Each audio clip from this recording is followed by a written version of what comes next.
jóvenes. Bueno, el tema del momento es la pandemia a nivel mundial, pero para nosotros acá en Argentina hay otro, desde el punto de vista económico, hay otro tema preponderante, clave, que es este tema de la deuda externa. Estamos en una etapa de renegociación. Bueno, las últimas novedades han sido el acuerdo con, en principio uno entiende, la mayoría de los acreedores privados, lo que se conoce como de legislación extranjera, o sea, los que tienen cualquier litigio que haya se resuelve en Nueva York o bueno, fuera del país. Hay que esperar hasta el 24 de agosto para conocer concretamente el resultado de eso, pero por lo que ha trascendido da toda la sensación que va a haber un acuerdo mayoritario. Quedará pendiente los acreedores de legislación local. El primero, legislación extranjera, 65.000 millones de dólares, que estaban en renegociación.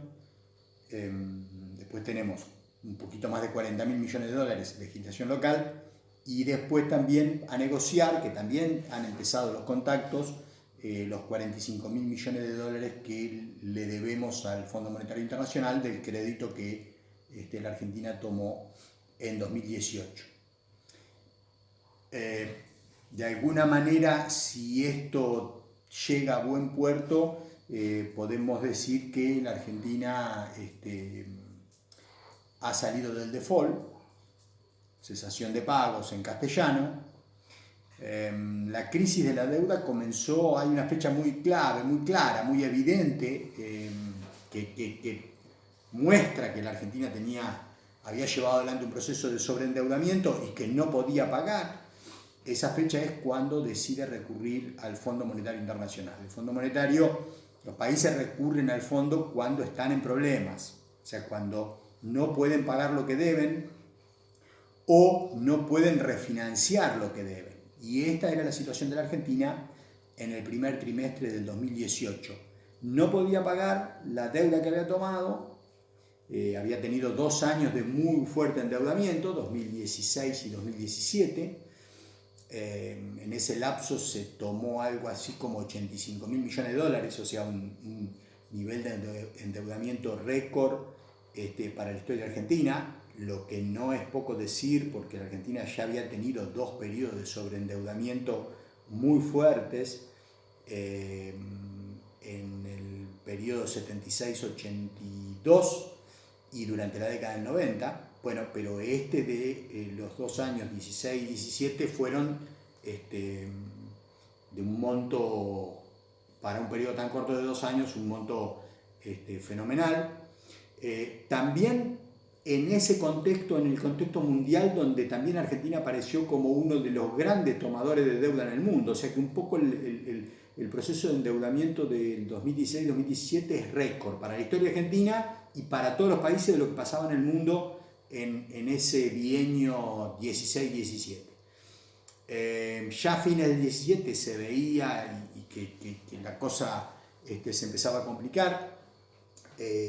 También había varias consideraciones que preanunciaban una situación internacional más compleja para el 18, cosa que efectivamente ocurrió, pero la Argentina se había sobreendeudado, y un poco esa restricción de liquidez en el mundo del principio del 18 fue el empujoncito, porque luego esa situación de liquidez en el mundo se restableció y los países de la periferia lograron nuevamente financiamiento, pero el que quedó excluido de nuevo financiamiento voluntario en el mercado de capitales fue la Argentina. O sea, la Argentina, principio del 2018, quedó fuera del mundo. O sea, que veníamos de una gestión económica que había prometido volver a insertarnos en el mundo, y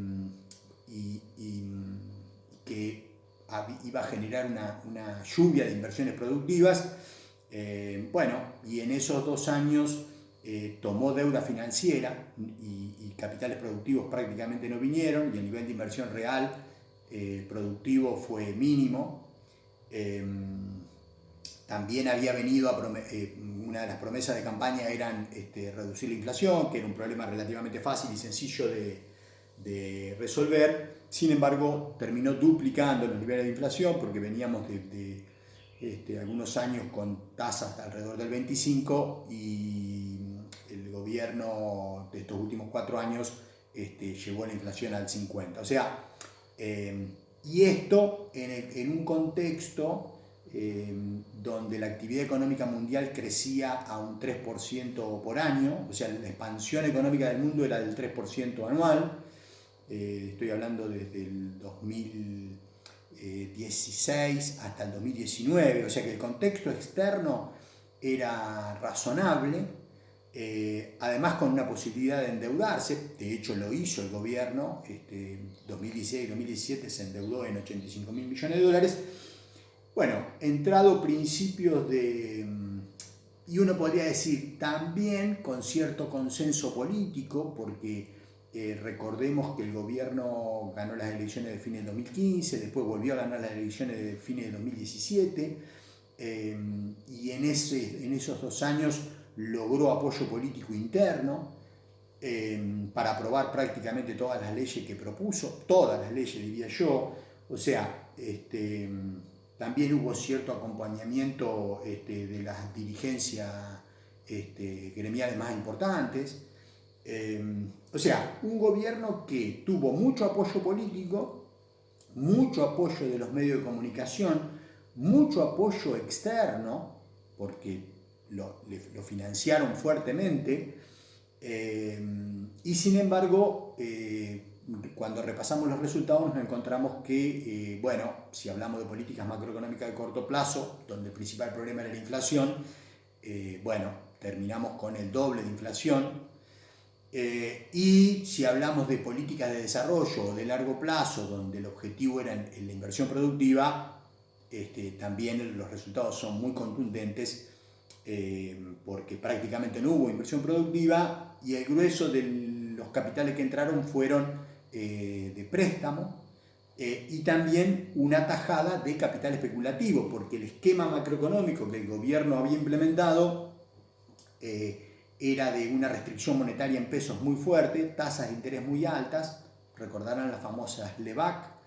O sea, el gobierno esterilizaba, quitaba pesos de la economía con un bono emitido por el Banco Central que era colocado en el sistema bancario con tasas altísimas. O sea que se restableció lo que en la historia argentina hemos vivido varias veces en los otros 2 periodos de endeudamiento anterior, que es la famosa bicicleta financiera. Las tasas de interés en pesos son muy altas y el dólar está planchado, el valor del dólar, básicamente porque el país se está endeudando en dólares de afuera, con lo cual la oferta de divisa al interior del país es muy alta, y especular en pesos da ganancia en dólares fenomenales. Se convirtió en el mejor negocio, era mejor hacer eso que comprar materias primas para fabricar escritorios, y uno puede decir, tomar deuda y terminar provocando que el dólar sea algo barato. Pasó en el proceso del 76 al 82, pasó durante toda la década del 90 y pasó durante 2016 y 2017. De alguna manera es endeudarse para subsidiar la industria del resto del mundo. O sea, si el dólar es barato porque hay un ingreso de dólares muy fuerte al país, porque el país ha decidido endeudarse en dólares, el dólar se abarata.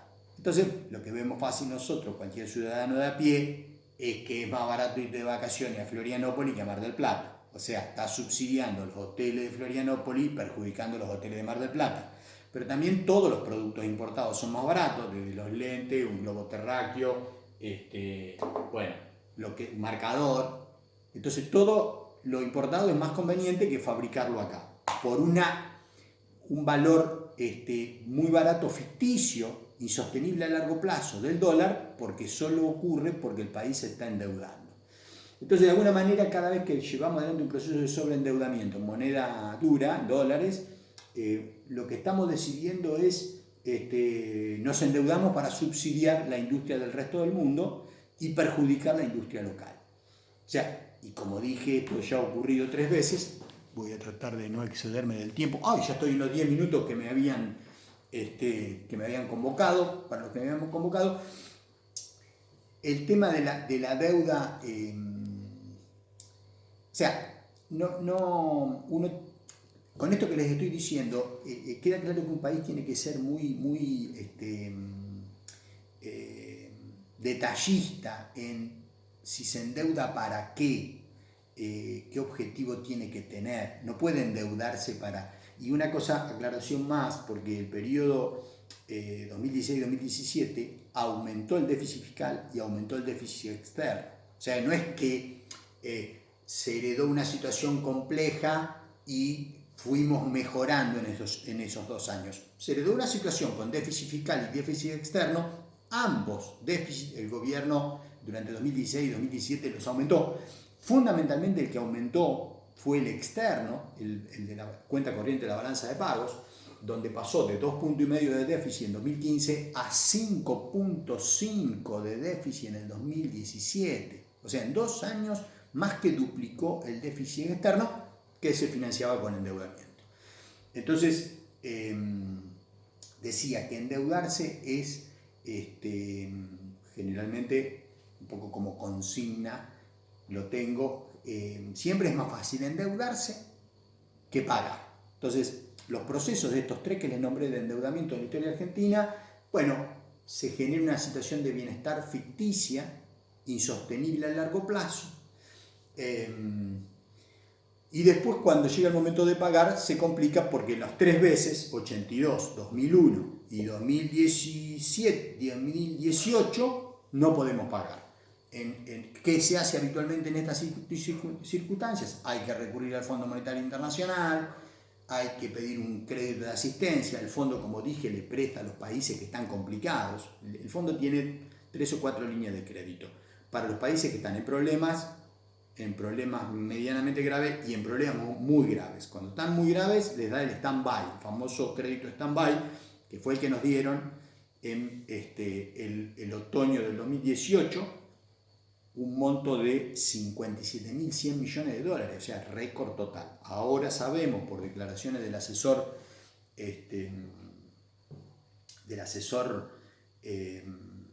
para la región del presidente de Estados Unidos, que eso fue una decisión política y que fue para apoyar al gobierno que había en la Argentina.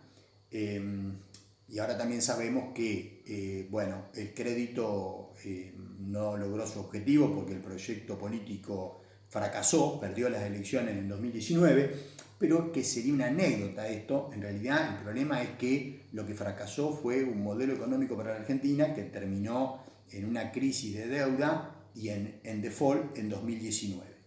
Entonces, esta es la situación que el gobierno en 2020 hereda y por lo que uno ve hasta acá parece que estamos saliendo de ese default. Un poco lo que les decía recién, siempre es más fácil endeudarse que pagar. Nos pasa a nosotros, cuando vamos y pedimos una tarjeta de crédito, enseguida los bancos están prestos a darnos y firmamos y ya a sola firma tenemos el paraíso.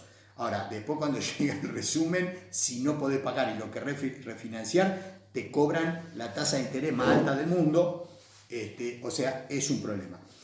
Que dicho sea de paso, me acabo de acordar que es un poco lo que hizo el gobierno anterior con la deuda del Club de París, que estaba refinanciada y donde había una tasa razonable para pagar, pero que si se pagaba el mínimo de la tarjeta, la tasa de interés era altísima. Entonces el gobierno anterior, que nos endeudó en 85.000 millones de dólares, al Club de París le pagaba la cuota mínima y nos endeudaba el resto a la tasa altísima de los punitorios que fijaba el acuerdo. Pero bueno, un detalle más en toda esta serie de cuestiones que han impactado tan negativamente en los argentinos, en nuestra vida cotidiana, en la población.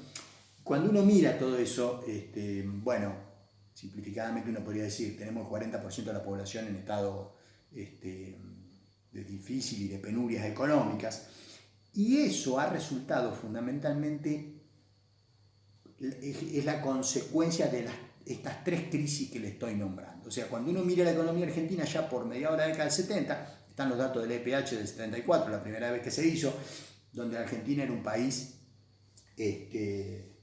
acá por acá, era un país donde había pleno empleo, donde el grueso de los trabajadores tenían cobertura social, tenían acceso al sistema jubilatorio, las desigualdades entre rico y pobre eran parecidas a las desigualdades europeas. Estoy hablando del año 74, encuesta permanente de hogares del año 74, o sea, ayer en términos de un país. La década del 70 es una década muy importante porque cambia cómo funciona el capitalismo mundial.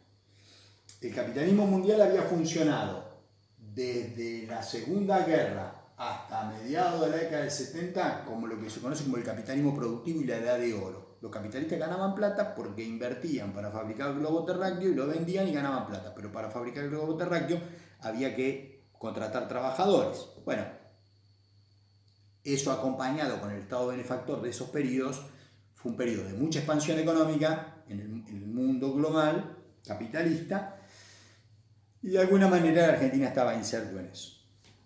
Pero el mundo cambia en el 75 y nos encontramos a partir de ahí con lo que se conoce como la globalización, que básicamente implicó,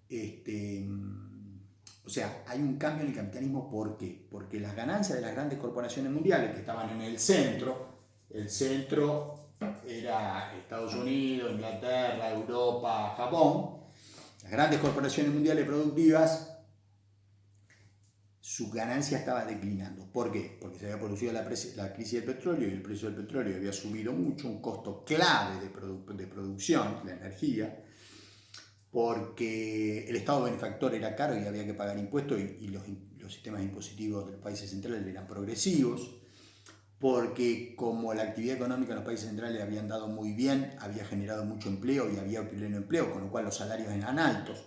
Entonces, ¿cómo hacer para bajar todos esos costos?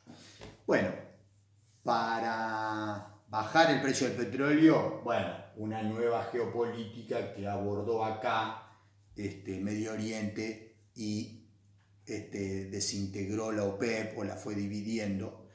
Y en el plano de achicar el gasto público, recuerden que es el periodo donde se ponen de moda nuevamente las ideas neoliberales, viene a cuento porque hay que bajar el gasto público. Entonces, para poder bajar los impuestos a los sectores más ricos, entonces se va desmantelando el Estado benefactor bastante rápido en acá y acá, podríamos decir, o relativamente. Los alemanes y japoneses se resisten un poco más, pero en el resto del mundo esas ideas, bueno, nosotros entramos en un periodo de desmantelamiento del Estado a partir del 76 muy marcado. Se nos decía hay que achicar el Estado para agrandar la nación. Y la otra cosa que cambia es que, para bajar los salarios, la otra cosa que se implementa es que las grandes corporaciones deciden invertir productivamente no en CIEPIC, en China, acá. CIEPIC es el canal de YouTube donde ustedes pueden ver un desarrollo de introducción a la economía completo, donde todo esto que estoy diciendo acá está mucho más desagregado, ampliado, para los que quieran agregar y entender más globalmente todo esto. Pero deciden inversiones en China, ¿por qué? Porque China, ¿qué les ofrece? Les ofrece trabajadores que pueden cobrar $50 de salario. Estoy hablando de 1980, a partir de ese momento. Y la otra cuestión, entonces que la globalización es un modelo donde, simplificadamente, un modelo donde se gana plata, donde invirtiendo, donde se puede pagar salario cada vez más bajo. Esto es porque hay un cambio tecnológico y caída de los costos de transporte, lo cual permite fabricar cada parte de un producto en donde es más barato y todo el ensamblado hacerlo donde la mano de obra es más barata, China o sudeste asiático en general si quieren. Y la otra cosa fue la desregulación sobre el sistema financiero y el dejar hacer al capital financiero. Eso es la globalización. ¿Qué desventaja tiene este capitalismo respecto al interior? Que ganar plata por el sistema financiero no pasa el capital por el aparato productivo para fabricar globo terráqueo y por lo tanto para generar empleo. Entonces cuando uno mira lo que pasó en los últimos 50 años se encuentra que por ahí la producción fue creciendo pero el empleo no. Y los valores accionarios, fortuna. Bueno, eso es lo que se conoce como una burbuja, que es un poco en la situación que estamos hoy. Ahora, volviendo a la Argentina, la cuestión era resolver qué hacíamos nosotros acá, porque habíamos venido con un modelo productivo, el famoso modelo de sustitución de importaciones, se fabricaba acá lo que hasta acá se traía importado, eso generaba empleo, generaba ampliación del mercado interno, inclusión social, bueno, un poco lo que les describí anteriormente. ¿Qué hace la Argentina en el 76? Decide incluirse, aguarden un segundito,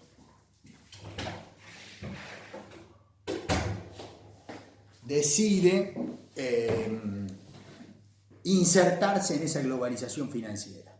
Entonces, de 76, golpe militar, dictadura, represión, bueno, pero en el plano económico, básicamente la reforma financiera del 79, la apertura comercial del 78, la reforma financiera, o sea, que nos metemos con las piernas, con los brazos, todo completo. Esto se los aclaro porque uno dice, deuda sí, deuda no. Lo que es no es insertarse en el mundo en el capitalismo financiero. Eso es lo que no hay que hacer. Eso no es un camino. Y fue lo que hicimos en el 76, fue lo que hicimos durante la década del 90 y fue lo que hicimos 2016-2017. Lo que la Argentina tiene que hacer es un modelo productivo. Acá equivocó el camino totalmente, 180 grados. Vamos por el camino donde no hay solución para el grueso de los argentinos. Hay capitalismo financiero. De los sectores productivos, algunos ganan y otros no, hasta algunos grandes pierden. La experiencia de estos 4 años anteriores es clara. Grandes empresarios que fabrican cosas han perdido plata. O sea, un modelo muy mezquino, muy mezquino. Entonces, digo, porque, bueno, probablemente financiar grandes obras de infraestructura al país le puede llegar o traer determinadas tecnologías, bueno, hay que recurrir a interactuar con el resto del mundo. Lo que no puede ser es que el país entre sin ningún atenuante, ni restricción, ni prevención al mundo global financiero. Ese no es un modelo para el país viable socialmente ni productivamente. Entonces, bueno, y eso fue un poco lo que hicimos en estos 3 periodos que le marco en estos últimos 40 años de historia argentina. Entonces, la cuestión es no equivocar el camino. El camino equivocado es insertarse en el mundo de una manera pasiva en ese mundo financiero global. Lo que la Argentina tiene que hacer es generar un modelo de desarrollo económico en base a sus virtudes, sus defectos, sus capacidades y los desafíos que tiene que afrontar. Está claro que en ese marco es fundamental el sistema educativo, el sistema científico-tecnológico, el tener una empresa energética con capacidades productivas, cosas que a principios de los 70 los tenía y funcionaban bastante bien, porque estos modelos que nos incluyen en el mundo financiero, además de dejarnos la deuda que hay que pagar, desmantelan los instrumentos claves para llevar adelante un modelo de desarrollo y productivo y de inclusión social. ¿Qué desmantelaron? Desmantelaron el sistema educativo que teníamos, desmantelamos el sistema científico-tecnológico. El sistema educativo, recordemos la reforma de los 90. Se transfirieron las escuelas a las provincias sin financiamiento y se desarticularon todas las escuelas técnicas. Se desmanteló el sistema científico-tecnológico. Recuerden que mandaron a los científicos a lavar los platos, el grueso de los científicos se fue del país. Privatizamos, los argentinos ahorramos durante 80 años en una empresa para que nos dé energía y era una empresa muy importante, la más grande del país, era pública, era eficiente, era con desarrollo tecnológico propio y tenía todo el ciclo integrado, desde el yacimiento al surtidor.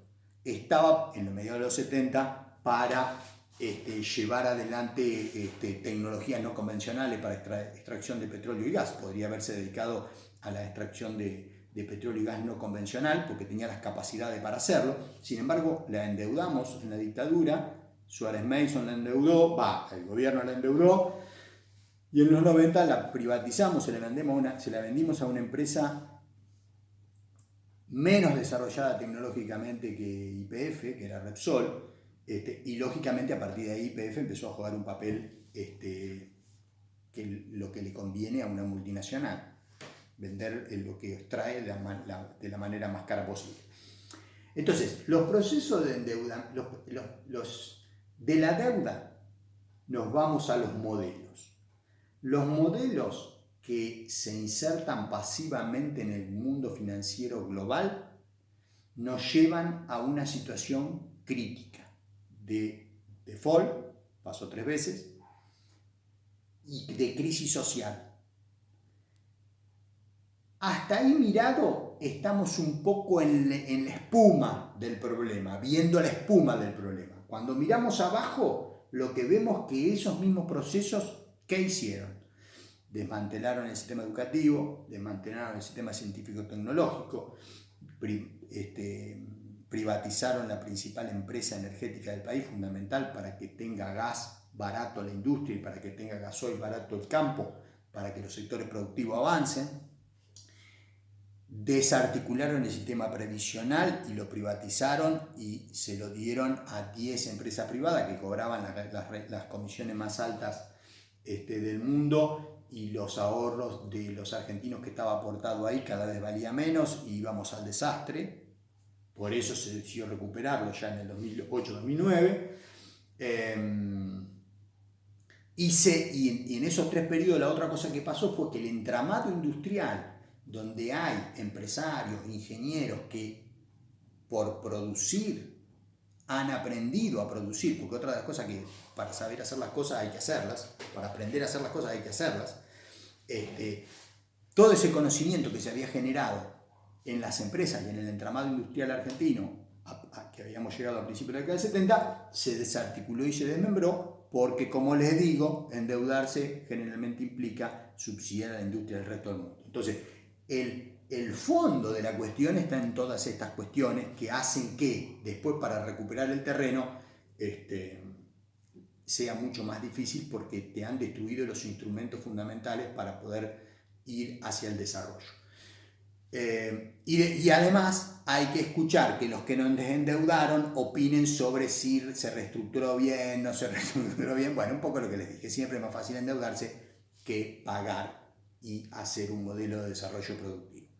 Bueno, jóvenes, espero que les haya gustado, y cualquier ampliación van al canal de YouTube acá. Y bueno, muchas gracias por la invitación para darles esta charla. Muy amables.